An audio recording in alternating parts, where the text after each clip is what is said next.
छा पढ़ियोसीं phrase class ऐं subject verb sentence.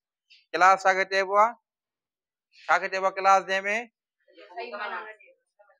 मुकमल माना न ॾे ऐं मुकमल माना ॾींदो आहे। पर ॿी मेन शइ जेकी ॿुधाई हाईलाइट जेकी कई सब्जेक्ट ऐं वर्ब जंहिंमें हुजे ऐं फ्रेज छा हूंदो आहे जंहिंमें सब्जेक्ट ऐं वर्ब न हुजे ऐं मुकमल माना बि न ॾेखारे।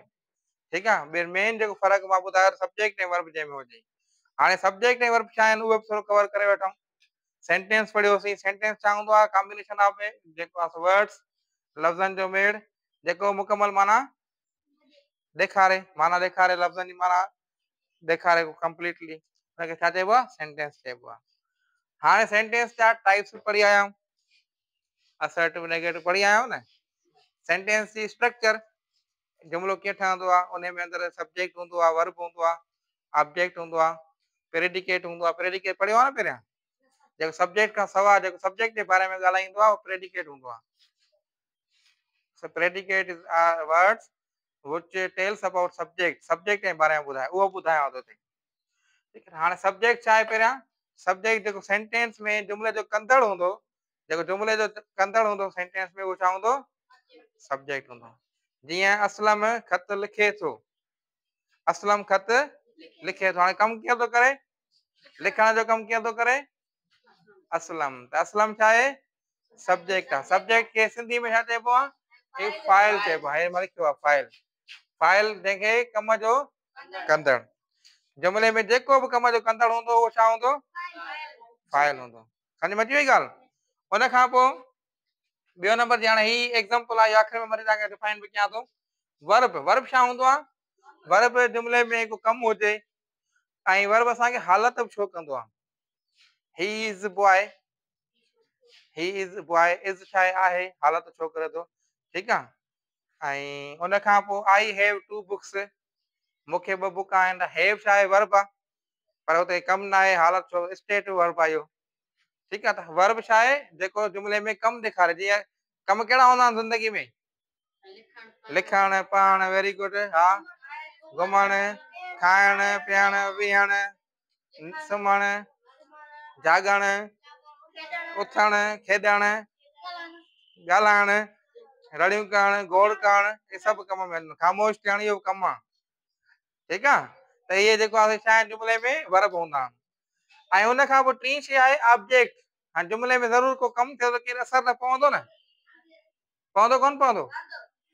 त उहो कहिड़ो कहिड़ो ऑब्जेक्ट छा हूंदो आहे जंहिं ते जुमिले में कम जो असरु पवे? एग्जाम्पल जीअं हिते असां लिखियोसीं ही राइट्स लेटर, त ही जेको लेटर ते असरु पवे थो बि इहो ऑब्जेक्ट आहे। ऑब्जेक्ट वरी मज़ीद ॿिनि क़िस्मनि जा हूंदा। हिकिड़ो ऑब्जेक्ट ऑफ वर्ब हूंदो आहे, ॿियो ऑब्जेक्ट ऑफ प्रेपोजिशन हूंदो आहे। जीअं ही असलम राइट्स लेटर, असलम ख़त लिखे थो, ही वर्ब जो आहे। पर जेकॾहिं हुजे ही गोज़ टू स्कूल, पढ़ियो आहे? ही गोज़ टू स्कूल, ही छा आहे? सब्जेक्ट। हाणे आइडेंटिफाई करणु सवलो थी वियो न तव्हां लाइ। गोज़ छा आहे? वर्ब। स्कूल छा आहे? ऑब्जेक्ट। हाणे ॾिसो ही जेको ऑब्जेक्ट आहे प्रेपोजिशन आहे। पार्ट्स ऑफ स्पीच थोरो पढ़ियो बि आहे, वरी डिटेल में असां पढ़ंदासीं बि। त टू प्रेपोजिशन आहे। प्रेपोजिशन खां पोइ जेको अचे थो ऑब्जेक्ट, ही ऑब्जेक्ट ऑफ प्रेपोजिशन आहे। ही वर्ब खां पोइ आयो ऑब्जेक्ट, ही ऑब्जेक्ट ऑफ वर्ब आहे। अची वई ॻाल्हि समझ में? क्लियर आहे?